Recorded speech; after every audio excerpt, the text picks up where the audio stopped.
오늘 추수감사주일입니다. 이제 앞에 진설되어진 이 각 열매들, 과일들이 모양이 다르고 또 빛깔도 다르지만 각기 제 모양을 내는 것처럼 우리의 삶도 열매로 그렇게 들어지길 원합니다. 우리 옆에 분들, 좌우에 계신 분들 또 자기 자신을 축복하면서 잘 되고 있습니다, 잘 될 겁니다 하고 한번 축복해 주시기 바랍니다. 네, 고맙습니다. 제가 여기 이제 권사님들 장식해 놓은 것을 봤어요. 봤더니 고구마가 있는데 제 생에 이렇게 큰 고구마는 처음 봤어요. 이게 저희 어린이들이 농장하는 데서 지금 캐온 것 같아요. 맞죠? 참 자기 주신 그 은혜대로 이렇게 잘 이렇게 갖춰진 것 같습니다. 제가 이 과일을 보면서 좀 묵상했던 것이 있습니다. 말씀드린 것처럼 이제 뭐 배는 배, 사과는 사과, 또 고구마는 고구마, 자기 모양이 있어요. 또 자기 맛이 있어요. 이 과일은 또 이 열매들은 전부 다 자기를 발현하고 자기를 실현하고 있단 말입니다. 근데 과연 우리의 인생은, 과연 우리의 삶은 은혜대로 되어진 삶인데 자기로, 나로 살고 있느냐, 내가 그것을 성취해 나가고 있느냐 하는 것들을 좀 돌아봤으면 좋겠다는 것입니다. 근데 그게 쉽지가 않아요. 쉽지가 않습니다. 2014년 10월 16일 저희 집엔 TV가 없어서 제가 이제 인터넷으로 이제 프로그램을 하나 봤습니다.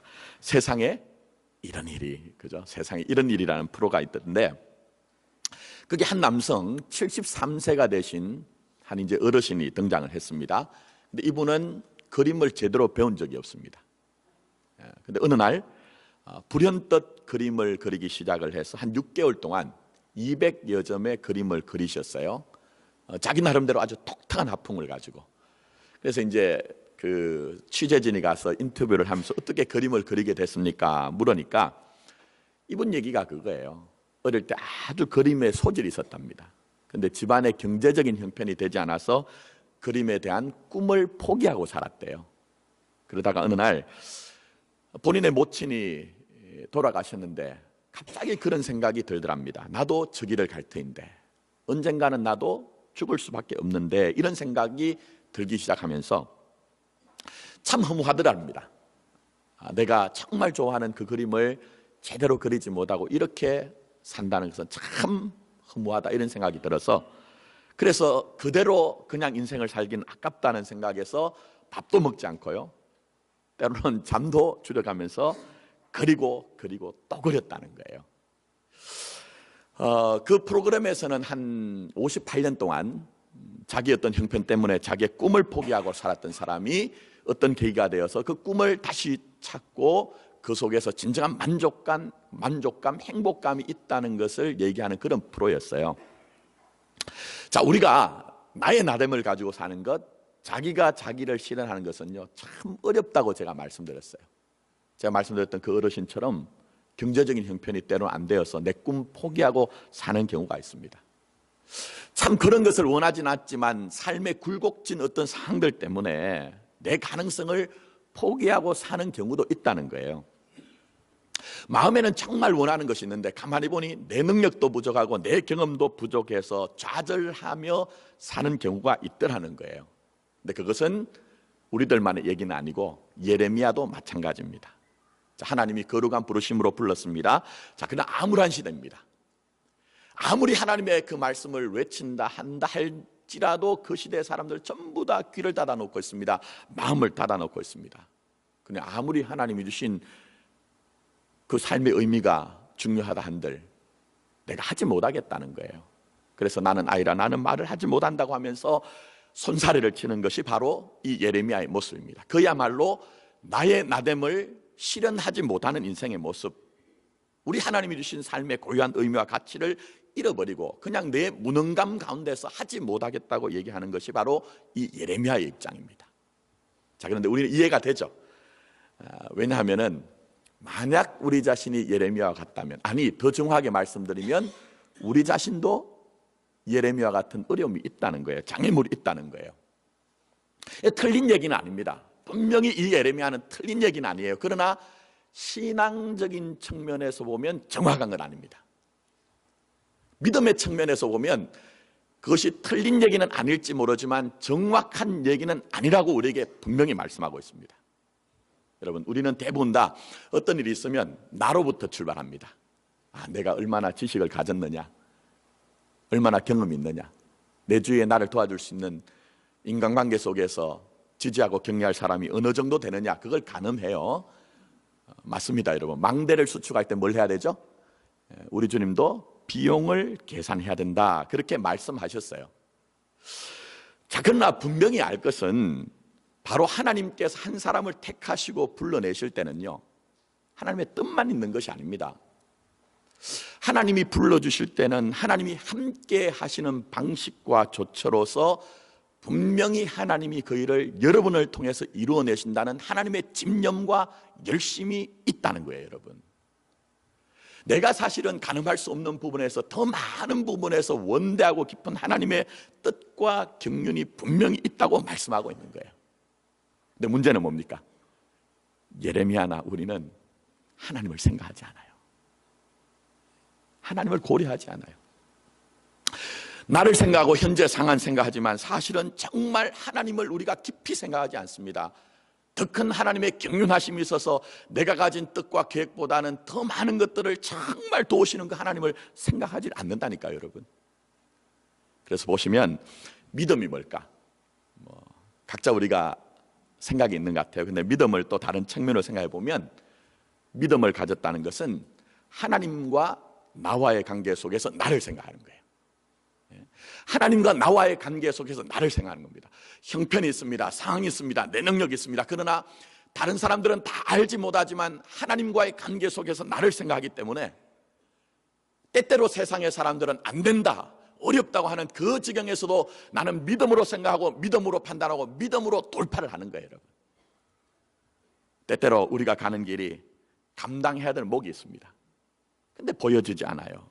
가야 되는 길은 분명히 있는데 보여지지 않을 때가 있습니다. 그때 참 답답합니다. 답답해요. 또 때로는 나는 약하고 무능하다는 생각이 들 때가 있습니다. 그때는 좌절하고 낭망하죠. 힘든 것은 당연한 것입니다.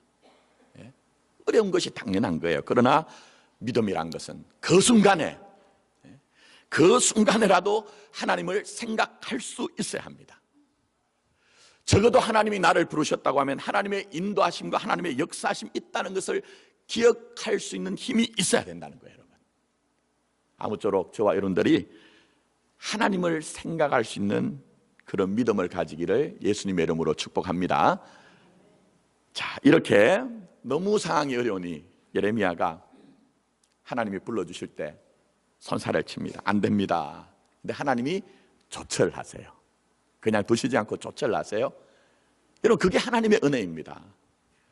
나는 나 스스로 가능하지 않다고 하는데 하나님은 그 가능성을 아시고 끝까지 여러분의 인생을 붙드는 것이 하나님의 은혜예요. 다른 사람들은 전부 다 나에게 등을 돌린다 할지라도 우리 주님은 두 팔 가득 벌리고 여러분을 끝까지 품어주시는 것이 하나님의 은혜인 것입니다. 그래서 하나님의 조처가 무엇입니까? 바로 지난주에 살펴본 것처럼 살구나무 가지와 기울어진 끓는 가마의 한 상을 보여주십니다. 자, 뜻이 뭐라고 했습니까? 살구나무 가지는 12절 말씀 보시면, 간단하게 말씀 보시면 하나님의 말씀은 이루어진다는 거예요. 확정된 말씀은 이루어진다. 자, 기울어진 끓는 가마는 무슨 뜻입니까? 하나님의 심판과 징계는 있다, 그렇게 얘기합니다. 자, 그러면서 오늘 18절 말씀을 보시면 아주 귀한 말씀을 하세요. 주님이 너무너무 귀한 말씀하세요. 저는 오늘 이 예배 가운데 있는 저와 여러분들도 예레미야가 들었던 이 귀한 하나님의 음성을 듣는 시간이 되길 원합니다. 자, 18절 말씀 보겠습니다. 보라, 내가 오늘 너를 그 온 땅과 유다 왕들과 그 지도자들과 그 제사장들과 그 땅 백성 앞에, 그 다음에 뭐를 되게 하겠다고 했습니까? 견고한 성읍, 쇠기둥, 놋성벽이 되게 하겠다는 거예요. 세상은 전부 다 요동치고 분노하지만 그 가운데서 흔들리지 않는, 요동치지 않는 믿음의 삶이 되게 하겠다는 거예요. 내가 너와 함께함으로 말미암아 분명히 견고한 성읍과 쇠기둥과 놋성벽과 같이 이제 다른 것들을 바라보고 그것 때문에 좌절하거나 절망하지 아니하는 상황에 끌려다니는 인생이 아니라 상황 주도적인 인생을 만들어 버리겠다는 거예요, 여러분. 저는 이 음성을 듣는 여러분 되기를 원합니다. 얼마나 이 시대가 지난하고 고단하십니까?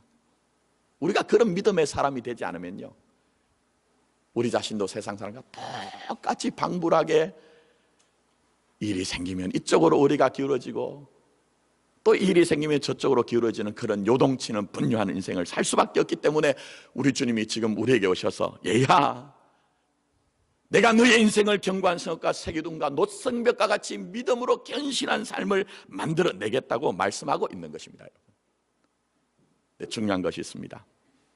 우리는 이 부분에서 깊이 성찰해야 되는 게 있어요. 상을 이해하는 것도 중요합니다. 현실이 어떠한가 하는 것들 여러분 분석하는 것도 중요해요. 그러나 내가 어떤 사람이냐 하는 게 더 중요해요. 여러분, 내가 어떤 사람이냐, 정말 내가 어떤 사람이냐 하는 것을 주님이 지금 묻고 있는 거예요. 여러분, 자, 제가 비유적으로 좀 하나 말씀드리겠습니다. 목회를 하다 보니 다양한 분들을 많이 만나는데 그 다양한 분들을 두 부류로 이렇게 나눌 수가 있습니다. 한 부류는 온도계 같은 분이 있고요, 또 한 부류는 온도 조절기 같은 분이 있으세요. 자, 온도계가 뭡니까? 말씀드리지 않아도 여러분 잘 아실 거예요. 자, 온도계 같은 사람은 어떤 사람입니까? 이분들은 현재 상황이 어떤가 하는 것들을 분석하는 능력이 있습니다. 판단하는 능력이 있습니다. 때로는 이것이 맞다 저것이 틀렸다는 나름대로 논리도 가지고 있습니다. 그러나 현실을 반영하는 것이지 현실을 변화시키는 능력은 없어요. 여러분, 그래서 때로는 이러한 문제 저러한 문제 때문에 불평하기도 하고 원망하기도 하고 좌절하고 낭망하더라는 거예요. 여러분, 근데 여러분, 온도 조절기는 어떨까요? 여러분, 온도 조절기, 현실적인 상황 판단 없는 거 아니에요? 지금 온도가 얼마가 되느냐 하는 것을 압니다. 그런데 온도가 높으면 어떻게 할까요? 온도 조절기는 온도를 낮추는 일을 한다는 거예요. 또 온도가 낮으면 어떻게 할까요? 온도를 높이기 위해서 뭔가 조처를 하는 것이 온도 조절기의 역할인 것처럼 문제가 있다는 것을 무시하자는 건 아니에요. 문제가 있다는 것을 무시하자는 건 아닙니다. 그러나 문제를 해결할 수 있는 사람, 할 수 없는 것 때문에 좌절하고 낭망하는 것이 아니라 내가 가능한 것을 생각하고 할 수 있는 일을 최선을 다하는 사람이 바로 온도 조절기 같은 사람이란 거예요. 그 바로 오늘 여기에 나오는 말씀처럼 견관성업, 세기둥, 노성벽과 같은 믿음의 사람이란 것입니다. 여러분, 자, 여러분 생각 한번 해보십시오. 그러면 나는 온도 조절기 같은 사람입니까? 아니면 온도계 같은 사람입니까? 나는 지금 온도 조절기 같은 삶을 살고 있는 것입니까? 아니면 온도계 같은 삶을 살고 있는 것입니까? 나는 주님이 말씀하신 것처럼 견고한 성읍과 세기둥과 노성벽처럼 이 시대의 상황이 아무리 할지라도 내 능력이 부족하다 할지라도 주님 주신 그 가능의식과 창조의식을 가지고 최선을 다하고 있느냐, 아니면 그저 우리가 하지 못한다고 절망하고 낭망하고 있느냐 하는 거예요. 여러분, 이 시대도 참 어렵습니다. 여러분, 쉽지 않은 시대입니다. 그래서 때때로 우리도 걱정하고 염려합니다. 걱정과 염려가 없을 수는 없어요. 또 때로는 여러분의 인생에 커다란 벽과 같은 문제가 있을 때 어떤 면으로는 예레미야처럼 나는 아닙니다, 나는 말하지 못합니다 하는 그런 무능을 경험하고 우울한 우리가 노래를 부르는 모습이 있습니다. 그럼에도 불구하고 지금 이 시간 우리 주님이 여러분에게 묻는 것은 너는 어떤 사람이냐? 너는 어떤 사람이냐? 묻고 있는 거예요. 여러분, 이 불신의 시대에 나도 믿음 없는 사람 되면 불신하는 것 때문에 큰 어려움이 내게 오게 되어 있습니다. 그렇기 때문에 모든 사람이 다 불신한다 할지라도 나는 누가 뭐래도 어떤 사람이 돼야 됩니까? 믿음의 사람이 돼야 되는 거예요. 여러분, 이 시대가 정말 여러분 참이 어디 있는지 진실이 어디 있는지 그 참 분별하기 어려운 시대잖아요. 그러나 여러분, 내가 진실하지 못하면 큰 혼란이 오게 돼 있기 때문에 그래서 내가 진실한 사람이 되어야 하는 것입니다. 그래서 우리 주님께서는 여기에 이 예레미야에게 또 우리에게 내가 너를 견고한 성읍과 세기둥과 놋기둥 같은 믿음의 사람이 되게 하겠다는 것입니다. 아무쪼록 이 곤란하고 지난한 시대 속에 여러분이 예레미야가 들었던 하나님의 음성을 듣고 이 요동치고 분유한 세상 가운데 정말 우리 주님이 말씀하신 것처럼 견고한 성읍과 새기둥과 녹기둥 같이 흔들리는 가운데서도 흔들리지 않는, 요동치는 가운데서도 요동치지 않는 믿음의 사람이 되기를 예수님의 이름으로 다시 한번 축복합니다. 자, 그렇다면 이제 고민이 하나 있습니다. 그게 뭘까요? 하나님이 예레미야를 어떻게 견고한 성읍과 녹기둥과 노성벽 같은 사람이 되게 하느냐 하는 거예요. 이 말은 역으로 생각해 보면 우리 자신도 그렇게 연약한데, 우리 자신도 그렇게 작은 사건 하나 있으면 그것 때문에 고민하고 그것 때문에 흔들리는 인생을 사는데 어떻게 하나님이 우리를 그런 사람을 만들어 내시느냐 하는 거예요, 여러분. 자, 오늘 저는 조금 결론적인 부분을 말씀드립니다. 성경 전체를, 예레미야서를 봐야 되기 때문에 결론을 먼저 말씀드리는 것은, 하나님이 이런 조처를 하세요. 예레미야에게 하나님의 뜻과 계획을 이해시킵니다. 뭘 이해시킨다고요? 하나님의 뜻과 계획을 예레미야에게 이해를 시키세요. 내 삶을 향한 하나님의 그 삶의 고유한 목적과 의미를 알게 하심으로 말미암아 그렇게 믿지 못하고 어떤 면에서 흔들리고 있는 이 예레미야를 견고한 성과 새기둥과 노성벽을 만들어내시는 거예요. 그래서 오늘 이 시간에 예배를 드리신 여러분에게도 정말 우리가 하나님의 얼굴을 구하며 믿음으로 살아갈 때 지금까지 알지 못했던 내 삶의 고유한 의미와 가치를 깨닫게 하심으로 우리도 요동치지 않는 믿음의 삶을 만들어내시겠다는 것입니다, 여러분. 자, 여러분 한번 잘 들어보십시오. 이게 무슨 얘기인가? 자, 기울어진 끓는가마는 이미 제가 심판과 징계 소식이라고 말씀을 드렸습니다. 근데 만약 이게 심판과 징계로만 끝난다면요, 정말 우리는 힘들 거예요. 그게 결론이라면 우리는 절망하거나 낭망할 수밖에 없을 거예요. 그런데 하나님이 이 예레미야에게 알려주시는 것은 그 심판과 징계 속에서도 하나님의 놀라운 구원의 계획이 있다는 거예요. 하나님의 놀라운 구원의 계획이 있다는 거예요. 자, 보십시오. 예레미야가 지금부터 외쳐야 되는 소리는 예루살렘이 멸망한다는 거예요. 예루살렘이 멸망한다는 거예요. 하나님의 성전인 그 예루살렘 성전조차도 전부 다 불타버린다는 거예요. 그리고 하나님이 택하신 그 이스라엘 백성들은 전부 다 바벨론의 포로로 끌려갈 것이라는 거예요. 얼마나 끔찍스럽습니까, 여러분? 얼마나 끔찍스럽습니까? 그러니 그 말씀을 그냥 전할 수가 없습니다. 울면서 그 말씀을 전해야 되는 것이 예레미야의 입장이에요. 얼마나 눈물을 많이 흘렸던지 그 눈이 다 진물이 흘러서 눈이 어두워졌다고 얘기합니다. 얼마나 가슴이 아팠던지 창자가 끊어질 정도가 되었다고 얘기를 하고 있어요. 그래서 이 예레미야를 눈물의 선지자라고 얘기를 하거든요. 그렇게 보자면 우리도 하나님의 뜻하심이 있는데, 하나님의 계획이 있는데 우리 편에서는요 너무 힘든 일들이 있어요. 안타깝기도 하고 고통스럽기도 하죠. 자, 그러나 결론은 어떻게 됩니까?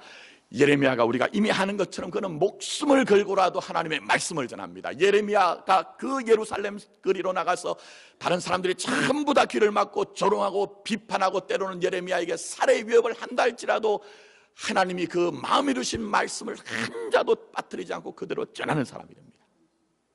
왜 그럴까요? 왜 그럴까요, 여러분? 하나님의 뜻을 이해했기 때문이에요. 일조차도 전부 다 하나님은 하나님의 경륜하심을 따라 뜻하심을 따라 내게 우리 백성들에게 하나님의 뜻하심을 이루어간다는 분명한 뜻을 알았기 때문에 그는 담대하게 사명을 감당하는 사람이 될 수가 있었던 거예요, 여러분. 그래서 우리는 나를 향한 하나님의 뜻을 알아야 됩니다. 단견적으로 그냥 그 일 하나 때문에 일이 일비하고 그것 때문에 행복하다 불행하다 그것 때문에 산다 못 산다는 것이 아니라 종합적으로 전체적으로 내 인생을 향한 하나님의 경륜과 뜻하심을 이해하고 그것을 믿을 때만 우리는 견고한 믿음의 사람이 될 수가 있는 것입니다, 여러분. 자, 그러면 이 예레미야에게 주신 뜻이 무엇입니까? 자, 이제 살펴봅니다. 자, 우리가 읽진 않았는데 그 위로 가시면 10절 말씀이 있습니다. 자, 한번 보시기 바랍니다. 보라, 내가 오늘 너를 여러 나라와 여러 왕국 위에 세워 내가 그것들을 뽑고 파괴하며 파멸하고 넘어뜨리며 건설하고 심게 하였느니라 그렇게 합니다. 이게 바로 예레미야에게 하나님이 이해하게 하시는 부분이라는 거예요. 자, 조금 좁혀 얘기합니다. 이스라엘은 누가 세운 나라죠? 누가 세운 나라입니까? 하나님이 세운 나라입니다. 하나님이 직접 세운 그 이스라엘을 하나님께서는 파괴하고 파멸하고 넘어뜨리신대요. 하나님이 직접 심으신 그 백성들을 전부 다 뽑아버리신대요. 그 이유가 뭡니까? 오늘 본문 말씀 보니까 이 이스라엘은 하나님만으로 존재해야 되는 나라인데 이 이스라엘이 이스라엘 이름에 합당하지 아니하도록 우상을 섬깁니다. 세상의 힘의 상징인 이 애굽을 쫓아가는 그런 모습을 봅니다. 그래서 하나님께서는 이스라엘을 이스라엘 되게 하기 위해서 파괴하고 파멸하고 넘어뜨리신 후에 건설을 하신다는 거예요. 뽑으신 후에 다시 심으시겠다는 거예요, 여러분. 그래서 오늘 여기에 예레미야에게 살구나무 가지를 보여주신 것도, 또 더 나아가서는 끓는 가마를 보여주신 것도 이 하나님의 계획과 경륜 안에서 모든 것들을 이해하라는 거예요. 이해하라는 것입니다. 중요한 것이 이것입니다. 우리도 뭘 알아야 될까요? 나를 향한 하나님의 계획과 뜻을 이해해야 됩니다. 내게 생긴 일들이 그냥 우연히 되어진 일들이 아니라 분명히 그 일들 안에서는 하나님의 섭리가 있어서 하나님은 내 인생을 정말 견고한 성읍과 세기둥과 놋 성벽과 같은 사람을 만들기 위해서 하신 조처한 것을 이해할 때만 우리는 어떤 일이든지 요동치지 않고 견고한 믿음의 삶을 살아갈 수가 있는 것입니다, 여러분. 그렇기 때문에 여러분이 주님 앞에 엎드려서 주님 그 뜻을 알게 해주십시오. 내 삶을 향한 하나님의 의미를 깨닫게 해주십시오라고 기도해야 되는 거예요, 여러분. 제가 한 20년 전에 청소년들 사역했습니다. 그때 고3짜리 애가요, 한참 공부를 해야 되는데 상담을 요청했어요. 애들이 그럴 때 이제 고3 애들이 공부를 해야 되는 시기에 공부를 하지 않고 이제 오면은 가슴이 덜컥하잖아요. 왔는데 얘기가 그거예요. 공부가 안 된다는 거예요. 공부가 정말 안 된다는 거예요. 왜 공부가 안 되냐 이러니까 비전이 뭔지를 모르겠어요. 공부하는 의미가 뭔지를 모르겠어요. 이렇게 얘기를 하는 거예요. 제가 상담을 좀 길게 했습니다만 제가 뭐라고 답을 줬을 것 같습니까, 여러분? 제가 뭐라고 했을 것 같으세요? 당연히 뭐 사역을 하는 사람이니까 얘야, 너 비전이 보여지지 않으면, 네 공부하는 의미를 모르면 한번 기도해봐, 큐티해봐, 묵상해봐, 이렇게 답을 줬을 것 같습니까? 어떻게 생각하세요, 여러분? 물론 맞습니다. 과정 중에는 그렇게 얘기를 했는데 제가 설득을 아무리 해도, 이해를 아무리 시켜도 동의를 하지 않는 거예요. 제가 결론적으로 그런 얘기했습니다. 좀 이해하고 들으십시오. 제가 화를 내면서, 야 이놈아, 비전은 네가 수능 성적표 받아놓고 그 성적표 가지고 하나님 앞에, 하나님 이 성적표가 이렇게 나왔는데 여기에 합당한 비전 주세요, 꿈을 주시라고 하면 하나님이 알려주셔. 너는 지금 공부할 때야. 다른 거 생각하지 말고 정말로 좀 한번 생명 걸고 공부 한번 해봐. 그렇게 얘기했거든요. 여러분 어떻게 생각하실지 모르겠습니다. 제가 그렇게 얘기한 이유가 있어요. 목사이기 때문에 뭐 비전도 중요하고 꿈도 의미도 중요하잖아요. 근데 때로는 그렇습니다. 어떤 분들은 굉장히 그 꿈이나 삶의 의미나 비전을 얘기하는데 오늘이 없는 분들이 계세요. 오늘이 없는 분들. 예? 전 제 경험 속에서 오늘 이 하루가 굉장히 중요하다고 생각합니다. 사실은 제가 이제 어릴 때 몸이 너무 아파서 모든 의료진들이 저한테 판정한 것은 길게 살지 못할 것이란 것이었어요. 그러니까 몸이 너무 아프다 보니까 학교를 가지 못한 날이 너무 많았거든요. 그래서 제가 어릴 때 마음에 기도한 것은 비전 달라고 기도한 적이 없어요. 하나님 내 삶의 의미가 무엇입니까? 하고 그렇게 기도한 적이 없습니다. 다만 제가 기도했던 것은 하나님 제 몸이 조금이라도 건강해져서 학교 가고 싶어요. 공부하고 싶어요. 저는 지금도 그렇습니다. 누가 저에게 와가지고 뭐 비전 얘기하고 꿈 얘기하면서 오늘 없는 사람들을 별로 안 좋아합니다. 적어도 믿음 있는 사람들은 정말 열심히 살아야 돼요. 성실하게 사는 것은 기초예요, 기본이에요. 근데 더 중요한 것이 있습니다. 그럼에도 불구하고 여러분, 이 시간 여러분에게 있는 그 삶의 의미가 뭐냐 하는 거예요. 때로는 이 예레미야가 본 것처럼 넘어지는 것이 있어요. 내게 심었는데 그 심은 것들이 전부 다 뽑혀나가는 것 같은 아픔이 있어요. 근데 그 가운데서 내가 포기하지 않아야 되는 삶의 의미가 무엇이냐 하는 거예요. 여러분, 여러분의 인생을 향한 하나님의 그 놀라운 사랑의 계획을 알고 계십니까? 때론 내가 그렇게 세웠는데, 열심을 가지고 세웠는데 넘어지는 것 가운데 하나님이 건설해 나가시는 하나님의 계획을 알고 있느냐 하는 거예요. 내가 정말 눈물을 흘리며 어떤 면에서 씨를 뿌렸는데 그 뿌린 것들을 전부 다 뽑혀 나갈 때 그 고통 속에서라도 하나님이 다시 심겨놓기를 원하는 하나님의 뜻을 알고 있느냐 하는 거예요. 여러분, 그것만 알면 다 돼요. 여러분, 그것만 있으면 우리는 만족할 수 있는 것이고, 그것만 있으면 어떤 일들 가운데서도 감사할 수가 있는 거예요. 여러분, 그게 없으니 고독하다고 얘기하고, 그게 없으니 방황하는 것입니다. 여러분, 그러므로 우리는 다시 한번 겸허하게 하나님 앞에 엎드려서 하나님, 하나의 일개적인 사건을 가지고 그것 때문에 일이 일비하고 행복하다 불행하다 산다 못 산다 하는 것이 아니라 정말 전체적으로 내 인생을 향한 하나님의 사랑의 계획을 알게 해주십시오. 때로는 힘들고 고통스럽다 할지라도 그 일들이 전부 하나님의 일들을 이루어낸다는 것을 이해하게 해주십시오라고 기도해야 되는 것입니다. 여러분, 목회를 하다 보면 참 안타까울 때가 있어요. 저분은 잘 돼야 되는데, 저분은 정말 잘 돼야 되는데, 기도하는데 어떤 분들은 참 크게 실패를 하시는 분들이 있고요, 또 인생의 큰 난관 앞에서 때로는 참 무릎이 꺾여질 만한 일들을 만나시는 분들이 계세요. 그런데 놀라운 일은 그 가운데서도 정말 반듯하게 일어서시는 분들이 계세요. 모든 사람들이 전부 쓰러지는 그 순간에도 믿음 하나 부여잡고 일어서시는 분들이 계시거든요. 근데 그분들의 고백이 뭔지 아십니까, 여러분? 제가 가서 신방을 하거나 만나면 이런 얘기를 해요. 목사님, 힘들어요, 어려워요. 근데 이 일조차도 하나님께서 나를 정한 마음과 정직한 영으로 다시 믿음 새롭게 하기 위해서 일을 조차하셨다고, 계획하셨다고 믿고 있어요.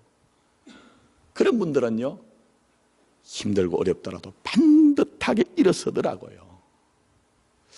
정말 인내는 연단을 낳고 연단은 소망을 낳는 그 삶, 환난은 분명히 있습니다. 그러나 그 환난이 인내를 낳고 인내는 연단을 소망을 이루어간다는 것을 분명히 체득하게 되고, 그분들은 믿음의 깨끗함과 진실함과 일어서는 믿음의 사람이 되어 있더라는 거예요. 여러분, 저는 오늘 이 예배 가운데 있는 저와 여러분들이 여러분의 인생을 향한 하나님의 놀라운 그 뜻과 계획과 경륜을 받아들였으면 좋겠어요. 비록 내가 지금 이 순간에는 이해가 되고 수긍이 되지 않는다 할지라도 하나님의 그 뜻은 이루어지고 있다는 그 사실을 알므로 말미암아 어떠한 일에도 요동치지 않는, 분노하지 않는 그런 믿음의 사람이 되었으면 좋겠다는 것입니다. 여러분, 그래서 보시면 신자 인생은 간단한 게 아닙니다. 세상의 사람들 전부 다 어제 같은 오늘, 오늘 같은 내일 일상의 삶을 산다고 얘기를 해요. 아니, 인생 똑같지 않느냐고 얘기합니다. 그러나 신자 인생은 잘 보십시오. 여러분, 어제 같은 오늘, 오늘 같은 내일은 절대로 없는 거예요. 살아가면 갈수록 우리 하나님께서 그 안에 우리에게 분명히 건설하신 것, 심은 것이 있더라는 거예요. 여러분, 한번 생각해 보십시오. 우리 사실을 세상 사람들하고 표시는 안 나잖아요. 아침에 일어나면 식사하고 직장으로 달려가고 열심히 하루로 우리가 삶을 살아가다가 저녁에 들어오면 또 피곤한 몸을 누이고, 또 때때로는 세상 사람들과 똑같이 눈치 보면서 교통 위반도 가끔 하고, 그렇죠? 그렇잖아요, 여러분. 근데 정말 결정적인 순간에 여러분 안에 뭐가 나오더냐 하는 거예요. 정말 결정적인 순간에 우리 안에 예수가 나오잖아요. 주여, 주여라는 그 고백이 탄성이 나오잖아요. 근데 주님은 그것 이루어내시기 위해서 지금까지 우리의 인생을 붙잡아 가시면서 끌고 오신 거예요. 여러분, 때론 넘어지는 것 있습니다. 분명히 넘어진 것 있을 거예요. 그러나 하나님이 하나님의 것을 여러분 안에 세우신 것이 있을 것입니다. 분명히 내가 심은 것인데 뽑혀진 것 있을 거예요. 그러나 하나님이 여러분 안에 심겨지게 하셔서 거두게 하신 것이 있을 것이란 것입니다, 여러분. 그래서 하나님이 우리에게 하시는 일들이 전부 이런 일들입니다. 때로는 아프기도 합니다. 때로는 고통스럽기도 해요. 때로는 넘어지고 무너지고 뽑혀나갈 때는 정말 힘들기도 합니다. 그런데 분명히 하나님의 일들은 누구 안에 이루어진다? 내 안에, 우리 안에 이루어진다는 거예요, 여러분. 그래서 요한복음 15장, 여러분 저 유명한 포도나무와 가지의 비유가 나오죠. 그게 주님이 첫 번째로 열매가 있게 하기 위해서 하는 조처가 뭐죠? 2절 말씀 보시면 열매를 맺지 못하는 가지를 어떻게 하신다고요? 제거하신다고 얘기를 했잖아요. 제거하신다고 말씀하셨어요. 열매를 맺게 하기 위해서 제거를 하신다. 사실 포도나무는 말입니다, 저는 뭐 농사를 지어보진 않았지만 제 친구 목사가, 본가가 포도 농사를 지어서 제가 한 번은 가서 도와준 적이 있습니다. 포도는 정확하게 말씀드리면요, 열매가 목적이에요. 뭐 그거로 기둥을 세워가지고 집을 지을 수 있거나 아니면 뭐 가구를 만들거나 하는 제목이 되지 못합니다. 꽃이 피기는 핍니다. 포도나무가 꽃이 피긴 핍니다만 아름답진 않아요. 그래서 관상용으로 쓸 수 있는 것이 아니라 오직 열매를 목적으로 합니다. 근데 주님께서 그 열매, 예수라는 열매를 맺게 하기 위해서 여러분 우리에게 하시는 일이 뭡니까? 열매 맺지 못하는 가지를 잘라내신다는 거. 예레미야에게 말씀하신 것처럼 파괴하고 파멸하고 넘어뜨리신다는 것과 똑같은 얘기예요. 심기 위해서 뽑는다는 얘기가 똑같은 얘기인 것이죠. 그러니까 사랑하는 성도 여러분, 제가 다시 한번 말씀드립니다. 여러분이 겪고 있는 일, 우리가 겪고 있는 일들에 대한 의미를 조금은 눈치를 채시겠느냐 하는 거예요. 조금은 여러분이 알아차리시겠느냐 하는 거예요. 세상 사람들처럼 내가 원하는 것이 이루어졌을 때 거기에서만 우리가 행복하다, 찬송하고 감사하는 것이 아니라 때로는 넘어지는 것이 있고 무너지는 것이 있고 뽑혀지는 것이 있을지라도 내 안에 하나님의 나라가 이루어지고 예수라는 그 열매가 이루어진다면 거기에 대해서 감사할 수 있는 그 마음의 자세가 되어 있느냐 하는 거예요. 저는 이 시간 저와 여러분들을 다시 한번 이 믿음의 자리로 초청합니다. 여러분 향한 하나님의 사랑의 계획을 이해하시고, 때는 우리가 다 되어진 것이 아니라 내가 원하는 것이 무너지고 쓰러지고 뽑혀지는 가운데서라도 하나님의 뜻은 누구에게 이루어진다고요? 나에게 이루어진다.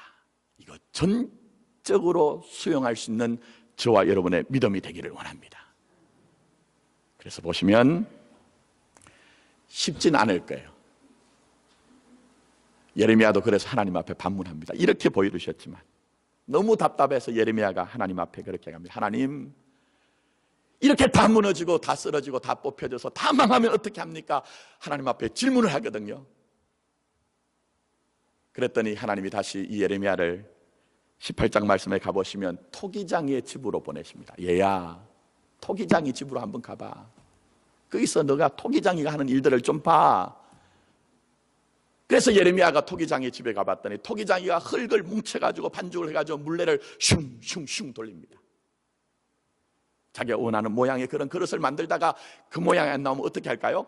다시 그 흙을 뭉쳐서 깨트려서 뭉쳐서 또 다른 그릇을 만들더라는 거예요. 그때 하나님이 말씀합니다. 얘야, 내가 하는 일이 다 이런 것이야. 내가 원하는 그 그릇을 만들기 위해서 그 모양이 안 나오면 그 흙뭉치를 다시 깨트려서 뭉쳐서라도 다시 그릇을 새롭게 만드는 것처럼 너에게 무너지는 것 있을 거야, 깨트려지는 것 있을 거야, 뽑혀지는 것 있을 거야. 그러나 분명한 것은 내 뜻은 확고하게 너에게 이루어질 것이야.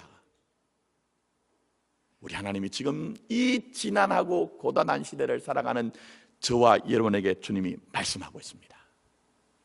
아무쪼록 정말 하나님의 뜻을 신뢰할 수 있는 여러분 되었으면 좋겠어요. 어떤 일이 있어도 하나님의 뜻과 하나님의 계획은 이루어진다는 믿음을 가지는 여러분 되었으면 좋겠습니다. 이제 말씀했습니다. 하나님은 오늘도 우리에게 너희의 생각은 내 생각과는 다르다고 말씀하세요. 내 길은 너희의 길과 다르다고 말씀합니다. 하늘이 땅보다 높음같이 내 길은 너희 길보다 높으며 내 생각은 너희의 생각보다 높으니라 말씀합니다. 혹 지금 이해가 되지 않는 일들이 있으십니까?